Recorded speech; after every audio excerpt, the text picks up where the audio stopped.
Jam Creates here. Got another video for you today. Another review, a new comic review. That's right, there's still new comics. I freaking love it. I love that, like, my new comics, it slowed down a little bit due to the whole shutdown and all the other nonsense going on in the world. However, it never stopped. I still kept getting new comics from Alterna Comics. Now, yeah, they got a little delayed now, but I know Peter just put out a thing, so I know new books are coming, like, in the next week or so, which is awesome. I can't wait for that. And I've been getting all these crowdfunded books coming in, and this is another one. This is Tales from the Classroom, created by Rob Morto, and this was another Indiegogo campaign. Before we get into the review, I just want to make sure to mention, if you're new to the channel, make sure you subscribe, hit the bell for notifications, click the thumbs up, all that good stuff. So this is Tales from the Classroom. It was an Indiegogo campaign by Rob Muerto. And so obviously I backed it. If you read Indie Comics Underground, which is my free online zine dedicated to indie and crowdfunded comics, you probably saw this. It was featured in the Hype Zone. I don't know why I just said that way. But yeah, it was featured in the Hype Zone section a couple of months ago. That's just the section at the back of the book. So anyway, you check out indiecomics.underground.com if you've never been there, if you have no idea what I'm talking about. It's a zine I put together. I'm very proud of it. It keeps growing, but every month it keeps growing, more and more subscribers, and it's great. It's so much fun. It's like my own little version of Wizard magazine combined with like an old school zine combined with like Previews magazine almost in a way, but it doesn't have any mainstream stuff. It's all indie, crowdfunded, self-funded, self-published, all that kind of stuff. Web comics, all, anything that's indie, anything that's underground. So anyway, for like the 8th time now, I'll say this is Tales from the Classroom. I got the book. To be honest, I don't remember what level I backed at. I just don't remember. I back a lot of campaigns, and so, I don't always remember how much I paid for every book. But it came with the book. It came with this beautiful, I'm so happy it came with this one, because this was one of the promotional pieces for the book that was part of the Indiegogo campaign.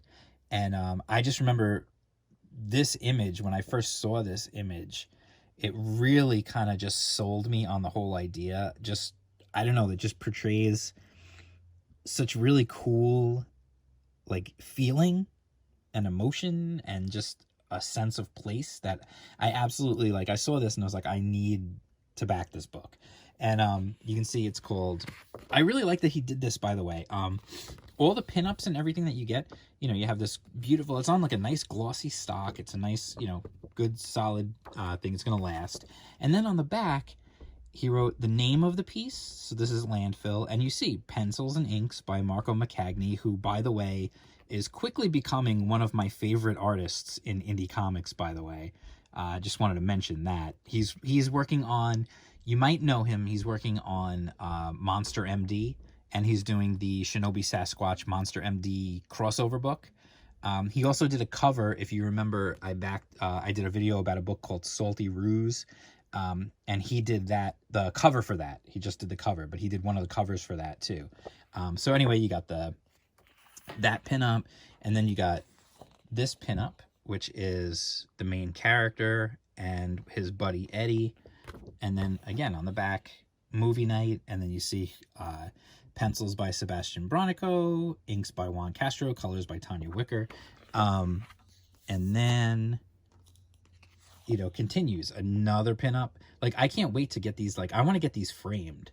I'd really like to get them framed and then hang them up. So this is Eliza by Renee Cordova, colors by Matthias Laborde. I'm not sure if I said that name right.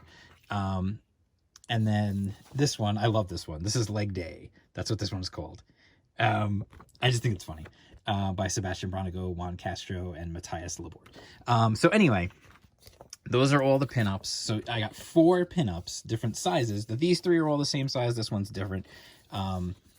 This one will be probably a little harder to find a frame for. That's okay. Just because I love that image. So, and then getting into the book, we've got a nice quality book. It's a saddle stitched book. It's got this nice, like, glossy, pretty hard cover, you know, like stock cover. You know, you got your front cover, and then you've got your back cover. I like that. And then I like the stay tuned for part 2 thing. I think that's a nice little touch. And then when you get to the inside, again, it's a quality, like, glossy paper stock, like, really nice quality book. Like, you feel like you're getting your money's worth. And it's a nice thick book too. It's a lot of pages. So you can see, you know, you've got your credit page right here. Everything, what's really, one of the things that's really neat is the presentation on this book is really well done. The design, I'm going to give the credit for that, for some of the stuff. Like, obviously, Rob, he wrote it, he created it, it's his baby. And I believe it was originally a pitch for a cartoon. I think that was how he originally envisioned it. And then he slowly, you know, you know, it's his property, so it's his baby, so he did what he wanted to do, transitioned it into a comic book, and I think it fits beautifully as a comic, and I do think it would make a really good cartoon, actually, if someone out there is listening. But I'm going to give a lot of credit to Ryan Onorato. I hope I said your name right. I'm known for butchering names. It's just a thing. I'm sorry. If you knew what my last name was, you'd understand. I'm used to having my last name butchered. It's just one of those things. I know people with tough last names. We're just used to having our names butchered. So anyway, I like how the design is very cohesive in the book. That's something I don't really talk about a lot of times. I've mentioned it in a few books here and there, but, like, everything it makes sense. Like, here he's on a chalkboard with all the credits, and, like, it just makes sense. You know, you get this cute little pin up here at the beginning.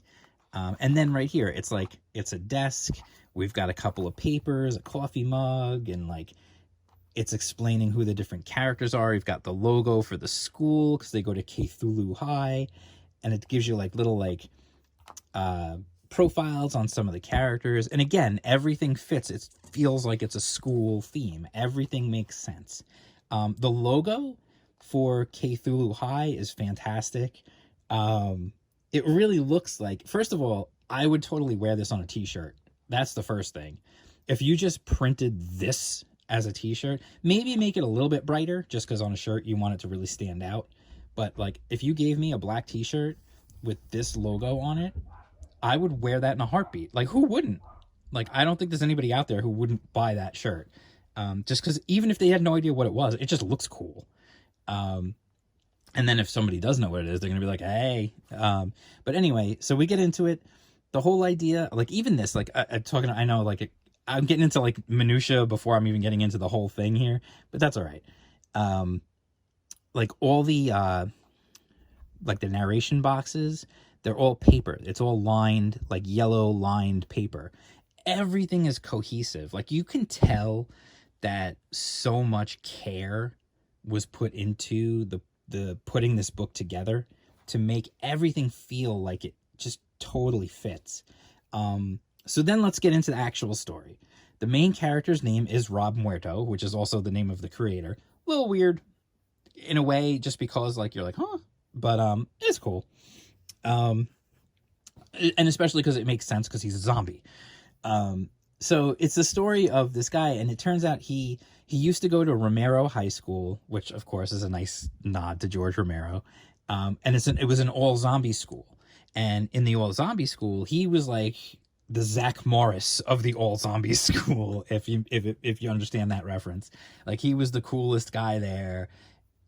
He was the hit with everybody. He was popular. He was a jock, and he was an artist, and he was, like, popular with the ladies. Like, he was, like, the everything. Like, I love this, by the way. They're like, oh, that's gross, but I like it. It's the accountant.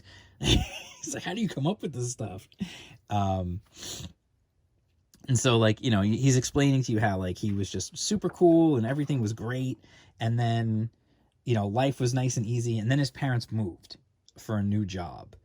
And you also get a slight hint in the beginning of his dad is being and his mom are super happy and super proud that his dad was offered a promotion to be the head janitor. It's not like he's not being made like vice president or CEO of a big company. They're all excited because so you get this idea of like maybe things for zombies aren't so great in this world. Like you start to understand like maybe it's not like the greatest thing in the world for zombies. But then we get into the actual like real, like this is kind of like the preamble, and then we get into the actual chapter 1. The artwork, I absolutely love the artwork in this book. The artwork in this book just screams, hey, this is cool, but at the same time it's for anybody. Like you could have like kids can read this and enjoy this.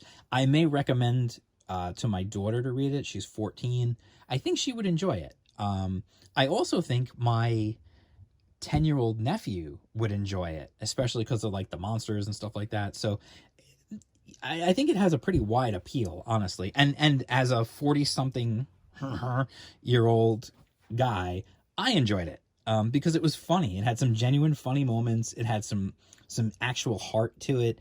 So you see, he gets onto the bus and he's going to his new school, and he's not really welcomed with like really open arms because apparently in the school with all these other monsters, because there's wolfmen and vampires and all these other things.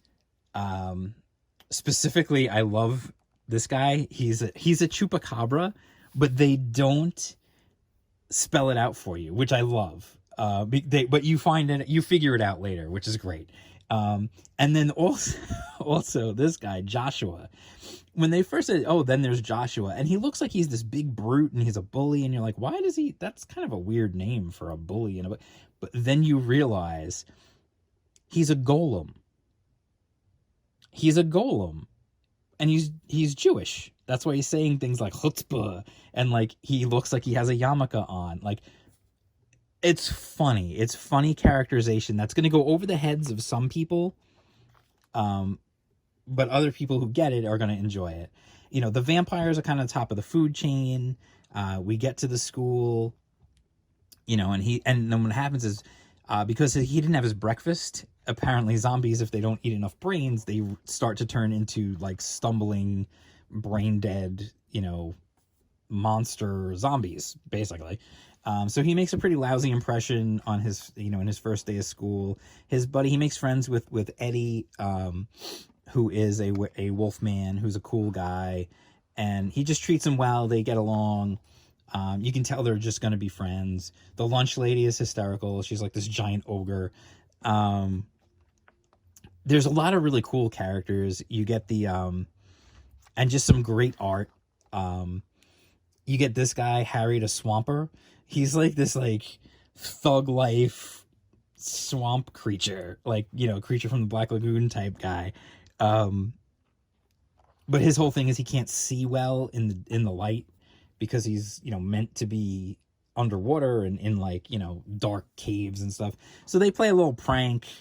Things go a little sideways for them. Speaking of sideways, check out this double page spread right here, where Harry is supposed to go up against the Loch Ness Monster in a swim meet. And I love that the Cerberus referee.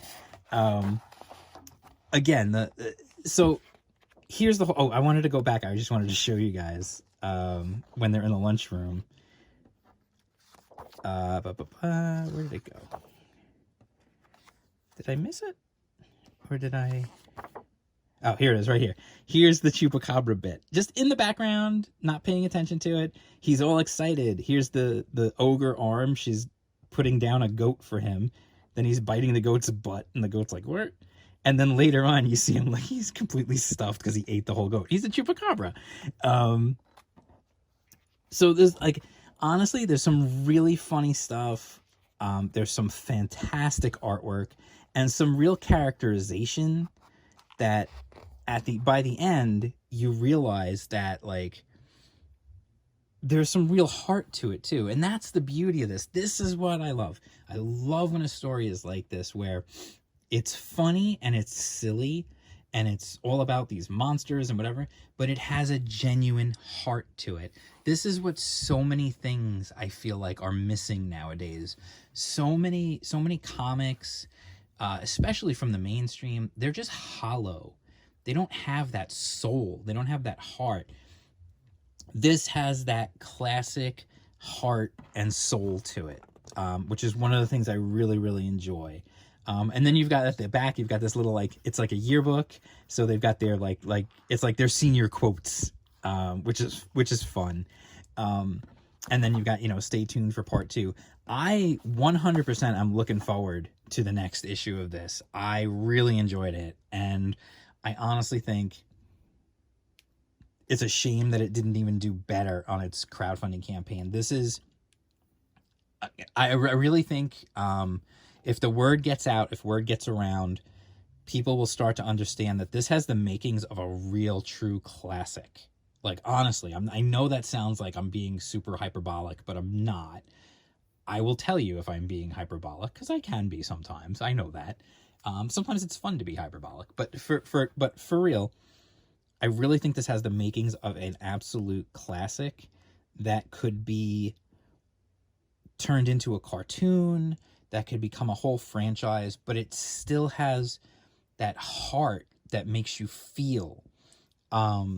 You genuinely can relate to the character, to a lot of the characters. You'll find a character to relate to. Like, there are aspects of myself that I see in Rob. There are aspects of myself that I see in Eddie. I absolutely can, you can see it. Like, it really is very relatable, even though it's a whole school full of monsters. And I know this is, there's been Monster High and there's been other stuff like this. It's been, in theory, it's been done before, but I feel like this has the heart and the care to really be something that you will treasure and that you will enjoy, honestly, for like a long time to come. I really feel like there's a lot here, and I feel like there's so much more that can be done as time goes on, with these characters and with this world. And I really feel like you're going to have this underdog story of this zombie, and I just really like it. And it's hard, I know I'm kind of repeating myself a little bit, but I just want to get across how much there's genuine heart and feeling. These are characters with like 3 dimensions, and they actually can resonate with you. So it's really cool. And honestly, I also think kids will enjoy it because it can be funny and it's all these crazy monsters, but at the same time, it has that heart to it that all really great all ages stuff has. So it's 100% an all ages book, and that's something I would love to get together with Rob and like Sean, who's doing Pillow Man and Blanket Boy, and I don't know, maybe a couple other guys who are working, who have done or are working on all ages books for crowdfunding, because I feel like the all ages stuff doesn't get the hype that a lot of the other more mature oriented stuff gets. And I'm really curious as to why that is. And I do have some theories, and maybe I'll do my own video about it, but I would love to have a discussion with some of these guys about that, because it's a shame to me that it's not, because this is the kind of stuff that's going to get new readers into comics. It's going to get kids to read, who've never read a comic book before, to read this and go, wow, that was really good. And honestly, this is the kind of book that should be at the book fair from Scholastic, not Squirrel Girl. Like, how many, like, come on, are you kidding me? Like, yeah, we're going to put Squirrel Girl and Captain Marvel in the Scholastic book fair. No, it should be stuff like this. This is the stuff that can sit right next to things like Raina Telgemeier, Dave Pilkey, and those guys who, and when I say guys, I just mean people. Let's not get all upset about that. Who do all ages graphic novels that usually come hardcover and all that kind of stuff. But this, to me, Scholastic, if you're out there watching my channel, and I don't know if you are or not, or anyone who knows someone at Scholastic, you should be contacting Rob Muerto about getting this as part of your catalog. I am 100% on that. I will not back down from that. This is what should be out there for kids to read, not Squirrel Girl. Even like, Lumberjanes, whatever, it is what it is. It's popular, and it's popular with like the older crowd. But this should be at every school book fair for elementary and middle schoolers, because they will all like this. So anyway, that's my review. 100% recommend. If and when he does volume 2, I totally recommend you get on board. And I'm sure he'll do a thing where you can get issue 1. Most people do. So I totally recommend checking this out 100%. It could not have a higher recommendation from me. And Rob's a cool guy. If you check out his YouTube channel and everything, he's just a cool dude, promotes his comic, wants people to read it, makes good content. He's a good dude. So anyway, if you like this video, give it a thumbs up. Remember, subscribe. Make sure you're still subscribed. Hit the bell for notifications. You can follow me on Twitter at @jm_creates. If you want to learn about more books like this so that you don't miss out on the campaigns, you can check out IndieComicsUnderground.com, where you can read every back issue of Indie Comics Underground. And while you're there, if you sign up, you will get the new issue sent directly to your email box before anybody else on the internet gets to read it. So you'll be one of the cool kids. Also, I have a plan to kind of put more of these campaigns in front of you guys. I'll be working on that later this week. Hopefully, I'm hoping actually to have the first video like that out later this week, if I can get it put together. I just want to have a little fun and make it fun and entertaining to watch. I don't want it to just be like, hey, buy this, hey, buy this. So I'm working on that. We'll see how that goes. So I'll talk to you guys soon. Make sure you keep coming back. I'm going to have more stuff coming. All right. Peace out.